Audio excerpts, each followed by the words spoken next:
Hi. Hi, I'm gonna eat a leg. Oh, you're gonna eat a. I'm gonna tear it apart. Oh. Should I not eat that? No, you should not eat Well, I want it.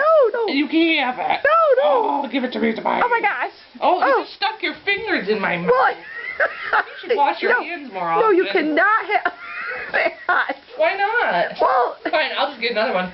Well, you can't eat them. Why not? Oh, well, because they're not good for you. They come out in your poop. Oh, gosh. And that's the good scenario. And then you really gotta go fishing for them, huh? Well, yeah. I hope you wash your hands after that. Me too.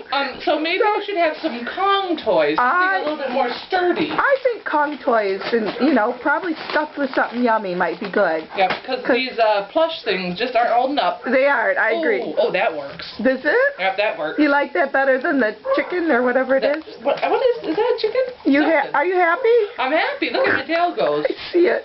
I'm a really nice girl. You guys say you love me here. We do love you. And I have a boyfriend that looks just like me. Yep, and we love him too. Yep. It is. You guys didn't know each other, and then you got here, and you're like, whoa. Whoa, you look like me. Let's be friends. Ooh, you're the man, you said. More treats, please. Oh, okay. This minute. Oh, we gotta go. I'm sorry, we gotta go. Oh, all right, fine. Okay, bye. Bye.